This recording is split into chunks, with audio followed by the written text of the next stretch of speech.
Time is a big thing in Judaism. Or I should say timing is a big thing in Judaism. When things happen is very specific. And one of the methods that we use to work out the timing of something and the significance of that timing is the relationship between an event on the calendar and the parasha of the week of that event. And there's always a connection. One of the great Kabbalists, the Shalom Rabbi Shai Levi Horowitz, writes that you'll always see a connection between a festival, specifically, and the parasha that we're reading at the time of that festival. So there are certain dates on the calendar that, depending on how the year plays out, will determine what parasha they land up being associated with. So it's not going to be the same every single year. For example, probably the most radical example, Pesach, if it's a regular year, will be associated potentially with one or two parashas. But if it's a leap year, then it would be associated with a completely different section of the Torah, because it would be a whole month later. So not everything is exact. Chanukah depends on the year. It will be the one parasha, it will be the other parasha. It's depending on the time of the year. Vayeshev, Miketz. There's one date on the calendar that, regardless of what happens, will always be in the week of the same parasha every single year. It's not a major festival on the calendar. In fact, it's a date that you could easily pass by and you won't even realize that it happened unless you live in Israel, because it has a practical relevance in Israel. And it's a date that's coming up. It's coming up soon. In fact, it's going to be, I think, on Shabbos. So what date is that? Can anybody think of a special date this week? Special date? No, because it's not a yontif. It's not a day that jumps out at you. What date is it? The 7th of Cheshvan, what we call Zayin Cheshvan, the 7th of Cheshvan. So now you've got to ask yourself, what is the relevance of this date? What does it signify? And if it always coincides with this parasha, Lech Lecha, then you have to ask yourself the question, what is the link between this date and this parasha? Because the principle is that the dates, special dates on the calendar, will always be associated with the theme of the parasha that they coincide with. So there's got to be a connection over here, right? So what is Zayin Cheshvan, the 7th of Cheshvan? Like I said, if you live where we do, you could pass the date and not even realize that it has happened. If you live in Israel, it has a significance. What's the significance? So we know that on Shmini Atzeres, we started to say Mashiv Haruach Omorid HaGeshem, that we start to mention the fact that this is the rainy season. But Mashiv Haruach Omorid HaGeshem is not a request. It's a factual statement. Hashem causes the wind to blow, and He makes the rain come down. But we're not asking Him for rain. We're just saying, this is it. This is the season. It's only later on that we add, in a later part of the Amidah, we'll add a request. The saying, Tal umatar livracha. Hashem, please give us dew and rain as a blessing. That's when we're asking for rain. So when do we start asking for rain? Hanukkah. December time. It's depending. It's usually the 4th, going into the 5th of December, unless it's a secular leap year. So that's when we're asking for rain, or the 5th going into the 6th, right? Depending. But we've already prayed for rain. So we've prayed for rain, but on a daily basis, the daily prayer for rain, the daily request for rain, only begins at that point, unless you live in Israel. If you live in Israel, you start saying V'sein Tal Umatar Livracha on the 7th of Cheshvan. Why the 7th of Cheshvan? What happened on the 7th of Cheshvan? Why does it affect Israel differently to everybody else? So they say, just tell us the reason. It's very, very simple. Because when you daven for rain, you have to be conscious of how that's going to impact other people's lives. We want rain because it's hot as anything, so we want rain.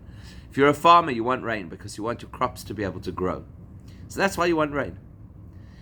But at this time of the year, there are people who don't want rain. Who doesn't want rain at this time of the year? Just try and picture this is in Israel. Soldiers. Okay, that's right now, right? In the modern variation, soldiers don't want rain. We're talking, obviously, this is something that was made hundreds of years ago. So who at this time of the year would not want rain? Potato farmers. I don't think there were potato farmers in Israel in those days, I'm not sure. Who doesn't want rain? Travelers. Because there's none of the comfort of travel that we experience today. You know, you hop on a plane and before you know it, you're at your destination. In those days, travel was an arduous process and you were very exposed. And most of the routes that you were traveling were not paved. So you were traveling on sand roads, in the backs of wagons where you were very exposed. And if it's going to rain, it's going to delay the journey because it'll be very difficult to get through the mud. And it's going to be very uncomfortable because you'll be exposed to the elements. So the one group of people who don't want rain at this time of the year are the travelers. Now the question you have to ask yourself is, who are the big travelers at this time of the year? Because we're obviously taking them somehow into consideration, because we don't start praying for rain from Shmini Atzeres, even though that's when we say the initial prayer for rain, but then we put it on hold until the 7th of Cheshvan in Israel. So who's traveling at this time of the year that we're concerned about, that we want to make sure that they're not going to get rained on? Yeah, exactly. The Chabad Shluchim, right? Going on. So who's traveling at this time of the year? Business people. Why would they travel at this time of the year? Business person go any time of the year. There's this mass movement of people that's happening at this time of the year in Israel. On the way to Jerusalem. Well, on the way back from Jerusalem. So what's happened is people have had to go to Jerusalem because it was Yom Tov. And we know that the Torah tells us 3 times a year you're supposed to make a pilgrimage and you're supposed to go to Jerusalem. That means that now it's post Yom Tov, everybody's going home from Jerusalem. If people are going home from Jerusalem, obviously depending on how far you stay, would determine how long it takes to be able to get home. So the calculation is that it's approximately 2 weeks of travel to get to the Euphrates River, which is the real biblical border of Israel. So we want to give people that opportunity. We want to allow them the chance to cross the border, to get to their home country, and then we'll start praying for rain. So that's how the date of the 7th of Cheshvan was decided as the day in Israel when you start to pray for rain, because that allows people to get home from having been in Jerusalem. In other words, let's put this into a different perspective.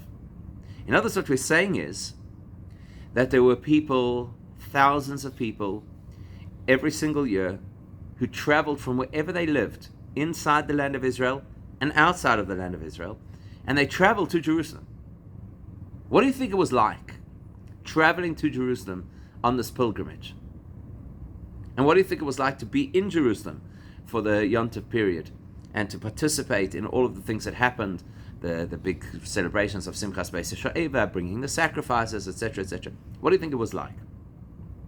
It's like going to the Rebbe. Exactly. It was a very powerful, uplifting spiritual experience. You can imagine, right?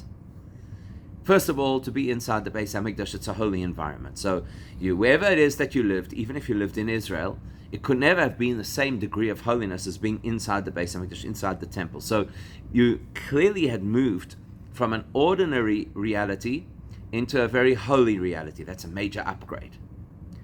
Then we also know that being in the Beis HaMikdash, you witnessed miracles. Whatever those miracles were, all of the slaughter of all these hundreds and thousands of animals and not a fly in the whole environment. I mean, anybody who's ever made a braai, anybody who's been to a butchery, you'll understand what kind of a major miracle that is. The fact that they could squeeze everybody in, if you look at the dimensions of the Beis HaMikdash, not that big. And yet, when it came to Yom Tov and you had these tens of thousands of people converging onto the Beis HaMikdash, we're told that oimdim tzufufim, when they stood, they were absolutely packed like sardines. But mishtachvim revochim, when it was time to bow, there was suddenly enough space for everybody to bow. So you witnessed this miracle happen in front of you, like this physical expanding and contracting of a space, etc., etc. There were various miracles that people saw when they went. So if you're there, and it's Yom Tov, we know from our own experience, when it's Yom Tov, it's a very different reality to daily life, right? Think about it. We've just been through the Yom Tov experience. It's just like you're living on another plane. You're caught up in all the mitzvahs and all the prayers and all the experiences. It's a very elevated experience. Now, you could multiply that exponentially when you're talking about the Beis HaMikdash. You're not talking about just any ordinary shul that you've gone to. You're in Hashem's home. People must have been flying spiritually. Not to mention, of course, the people. Must have been there. Imagine you're going to a place where all of the Jews from the entire region are coming together. That includes all the scholars, all the sages in the early first Beis HaMikdash period, the prophets, I mean, you were exposed to like the most powerful, inspiring teachers and role models in the whole of history. There they are in front of you in the Beis Hamikdash. You're interacting with these people. In fact, we're even told that the prophet Yonah became a prophet as a result of his participation in the simcha, the joy of the Simchas Beis HaSheva that happened on Sukkot. That means that you could plug into something spiritual that not only would affect you at the time, but would affect you in the long term. You could walk out of there a transformed person. Can you imagine what it was like? So what do you think it was like to go home? The same as when you're going on holiday. The same as when you're coming back from your holiday, right? It's a very dramatic downer, surely. Now you've got to schlep back, and now it's not so inspiring anymore, and now there are no more miracles, and you're not hanging around with all of these inspiring people, and you get back home, and you've got to, see all the mess that happened while you weren't there, and you've got to start working again, and you're going into the rainy season, so you've got to start preparing your fields. So this is not the most exciting, inspiring time on the Jewish calendar. So the theme of the 7th of Cheshvan is the theme of moving away from a very holy environment and a very, very holy chapter of life into a very regular environment and a very mundane chapter of life. Right? That's the theme of the 7th of Cheshvan. So which parasha does it always coincide with? Lech Lecha. What's the message of Lech Lecha? To go where? Go where? Go away. From where? From your father's house. So what's the story of Lech Lecha? The story of Lech Lecha is Hashem comes to Avraham, who at that time was living in a very mundane place. Not only was it mundane, it was actually spiritually backward. He's living with his father, who's an idolater. He's living surrounded by people who are idolaters. At this point, they moved to a place called Haran, which the sages tell us is called Haran, which is associated with the word anger, because it's a place on earth that irritates Hashem, so to speak, because people were so badly behaved over there. So Hashem's telling him to leave all of that, to leave his home, to leave his birthplace, to leave his land, and to go where? To Israel. Okay, he didn't tell him immediately where he was going, but the goal, as the parasha will tell us, is to go to Israel, to go to a place of holiness, to go to a place of inspiration, to go to a place of closeness to Hashem. So it sounds like the parasha and the date are the opposite themes. They're not just different themes, they're the exact opposite themes. The whole theme of the 7th of Cheshvan is you've been in the holy space, and now you have to leave the holy space, which you might do quite begrudgingly, and you've got to go back into the mundane environment and tackle all the stuff of this world and the distractions and the people hanging around you who are not aligned with Hashem, etc. So the 7th of Cheshvan is this major step down. Where do we pair it with the parasha Lech Lecha, which is the exact opposite? It's all about Abraham leaving all of that negative stuff and moving towards a holy place and towards a relationship with Hashem. It's the exact opposite theme. So the one date on the Jewish calendar that is guaranteed to coincide with the parasha of this particular parasha Lech Lecha, and our principle is that the date and the parasha are always supposed to share a theme. Where's the shared theme? You couldn't get a more opposing theme if you tried. So why did Hashem decide that the 7th of Cheshvan would always have to associate with Lech Lecha? Take it one step further. Both the parasha and the date are there to teach us lessons, because that's how the Torah works. The Torah is not a book of stories. The Torah is not a book of history. The Torah is not a book of nice ideas. The Torah is all about lessons. Whatever we study in the Torah is supposed to teach us a lesson about how we could better serve Hashem. That includes the things that are written in the parasha, and it includes the dates on the calendar. So if this is the week of the 7th of Cheshvan, we're supposed to be learning a spiritual message that we can apply in our own lives about how we're supposed to be better Jewish people based on the principles of the 7th of Cheshvan. And if the parasha is Lech Lecha, then we're supposed to be learning lessons in our lives about how we're supposed to be better Jews based on the principles of Parashas Lech Lecha. And we do understand that at different times of the year and in different Torah portions, there will be different lessons that we get. But how can you have in the same week, we're supposed to be living with two opposite lessons, it would seem? Because the one lesson is about how you get into holiness, and the other lesson is about how you go home from holiness. Well, which one is it? What are we supposed to be focusing on this week? Maybe it's both. Okay, so now the question is, how do you do both? In other words, you could say that there's a value in both of those experiences, and that would be accurate. But to suggest that you're supposed to do both simultaneously, that's not so simple. So you can't only be spiritual, you have to be physical as well. Good. So you can't only be spiritual, you have to be physical as well. The question is, which one am I supposed to be doing this week?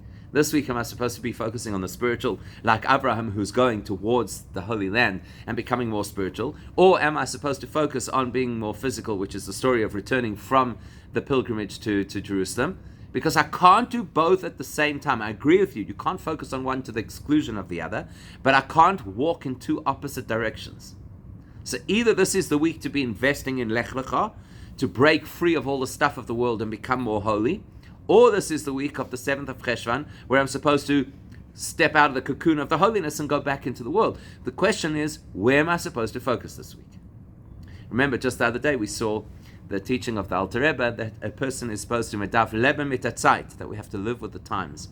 And nobody knew what it meant. And then his brother clarified that it means you have to live with the parasha of the week, which means you can't just read the parasha and say that was nice and it was interesting, but you have to actually live with the theme of the parasha of the week. So that means that you're supposed to be living with Lech Lecha, which means leaving behind all of the stuff of this world in order to approach Hashem. That's what you're supposed to be living with. How do you reconcile that with the 7th of Cheshvan, which is that you're supposed to be living with the idea that you leave the place of holiness in order to go back to your home? Which one is it? Okay, so similar to what Gershon said, there's something I think we can all agree on. What do you mean you can't only be spiritual? Let's just unpack that for a second. What do you mean you can't only be spiritual? Halavai, that was our problem. What? Who over here is grappling with the fact that I'm too spiritual and I'm not in touch enough with the reality of this world? So what does it mean that you can't only be spiritual? It means that you can't sit and pray the whole day. Why not? So you can't pray the whole day. Why not? You can, but at the end of the He goes day, out and makes a living. Okay, so what? So you're saying tachlis, if you think you're just going to sit all day davening and learning, you're not going to have food on the table. Mm-hmm. So that doesn't mean that it's the correct way to live. It just means we have no choice. But I don't think that's what Gershon's saying. I think Gershon's saying that what? That you can't, that it's not correct. it's not sustainable. It's not correct. So if you're going to say it's not, why is it not sustainable? Because you can't put bread on the table. Well, besides, if you have a family or whatever, you have to also invest in your family. You have to invest in your family. What if a person, let's just say theoretically, hypothetically, there's a person who is single, they don't have a family. Are they entitled to sit and daven and learn all day long? So there are guys like that. They still have to eat. Okay, so maybe there's somebody who'll have Rachmanis on them and give them, whatever, a basic stipend, and they'll be able to eat. But there are guys that stay in yeshiva all day. That's right. There are people who do that. So why were you so convinced then that you can't do it? Because for us, most people can't. As you're saying, because most No, people you are can't unable to do divorce so. yourself from them. No, I'm not. I'm saying that You've got 100,000 boys charedim that won't go fight. 800 of them are going to be arrested today. So the bottom line is what? So the bottom line you is have what? to get involved in the physical. Oh, that's the point. The point is that Hashem did not make us angels. Hashem designed us as humans, and in order to be a human being, you have to live in the physical world, and you have to engage the physical world. That's not just practically because if you want to survive, you have to be able to eat. That's because Hashem wants us to engage the physical world. That's the goal. To make a That's the holiness world purpose. for Correct, exactly. Like the famous midrash that tells us that Hashem had a desire for a home in the physical reality.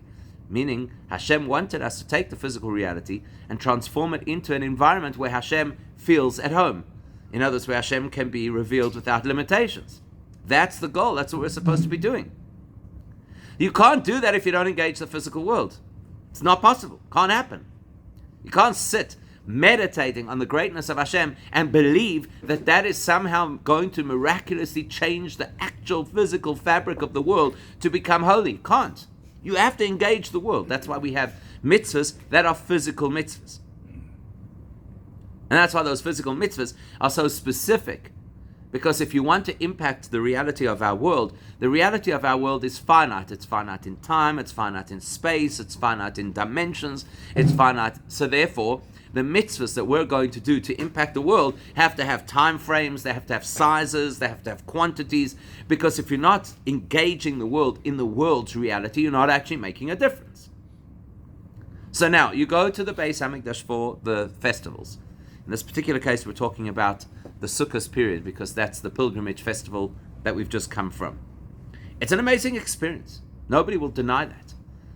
In terms of connection, in terms of awareness, in terms of inspiration, you cannot beat the experience of being in the Beis HaMikdash for Yom Tov. Nothing would top that in terms of experience and in terms of inspiration, in terms of connection, etc. But how much impact are you having on the world when you're in the Beis HaMikdash? Not much. I'm not going to say none. Because you are. You would still eat.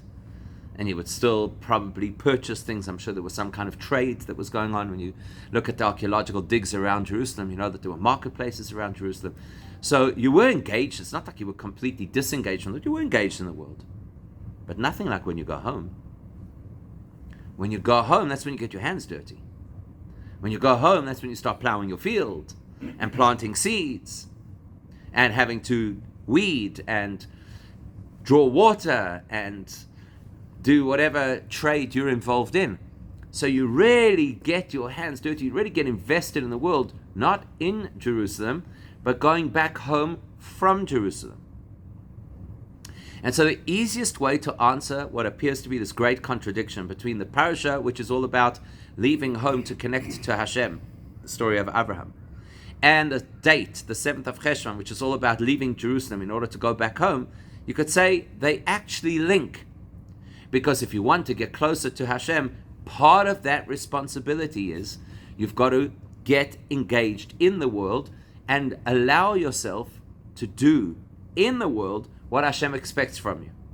In other words, you can't be holy if you're only closed in a holy environment. The Jewish way of being holy is to engage with and transform the world. That would seem to be the easiest explanation. The only thing is it still hasn't really satisfied for us that there are two stages to the process. The one stage is when you're in the holy space, like in the Beis HaMikdash, Lech Lecha, and the other is the stage of when you're coming back home. The parasha of Lech Lecha sounds like it is describing the process of leaving home, because that's what it says, to get to the holy space. So we still have to reconcile why then would that match the date of leaving the holy space in order to go back home. To understand that, what we're going to do tomorrow, please God, is we're going to analyze two different roles that a person could potentially play on somebody else's behalf. And by analyzing those two roles, we'll understand two different roles of how we could serve Hashem. And from that, we'll be able to come back to address this question. Thank you.